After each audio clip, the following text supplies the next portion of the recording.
Let's get to this worsening flood situation in Victoria now. Residents in Echuca, to the north of the state, are racing to build a 2.5 kilometre levee to protect their town from the rising Murray River. Chrissy Weller is the mayor there, and she joins me now. Tell us, Chrissy, how things are going there with the preparations. You're facing a flood here that some say could be the worst in over 100 years. Yes, and it is pretty scary when you start hearing the numbers. Flood level here is 94.4 at the wharf, and the projected level they're talking about is 95.9. So obviously we've been hit once already with the water coming from the Campaspe River. Most people would have heard of Rochester got flooded.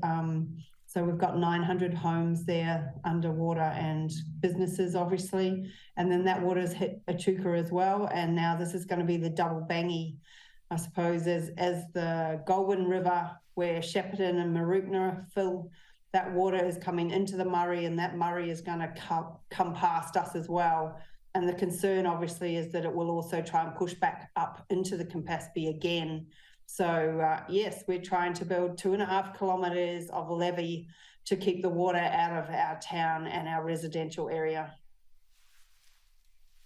It's an enormous effort, and as you're saying, the predictions are you might have another 1.5 metres to go in terms of water height. Do you think you can hold that back? That's the idea with the levee. Obviously, the engineers have worked very hard the previous nights getting all the diagrams working, and we've got Northern Construction, and it is they're doing all the works on the levee. So that is actually their business. That's what they do. They work on irrigation levees, so they know all about water. And you can see in some of the footage, obviously, we've got the army here helping, but just the astronomical help from the community. They've been filling the sandbags. They've been doing chain gang, passing bags down to the army boys. It's just fantastic to see how inspirational our guys all have been. Well, if you've had floods higher than that before, though, there'll be questions asked about why levee banks permanently haven't been built around that height. Is that a possibility looking into the future? Oh, look, it's over 150 years since they've ever had one this big. So I'm sure it's going to be in part of the conversations about the debriefing part of it, that's for sure. Look, and just briefly, I know your focus is rightly on Echuca now and saving your town, but you'll know of the history in the Murray, and you'll know of all the floodwaters in New South Wales as well, some of which will make their way into the Murrumbidgee and Darling. How big a flood do you think we're going to see downstream from Echuca in the weeks to come?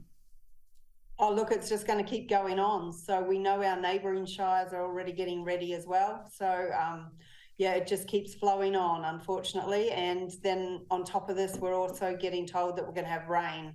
And we probably don't need any more of that at the moment. But all our dams, everything, all our irrigation systems are full to the brim. So, yeah, it seems to be a bit of a calamity of one thing on top of one another, just creating this major disaster, basically. Tough days to come, Chrissy, with more rain on the way. Thanks so much for joining us. Thank you.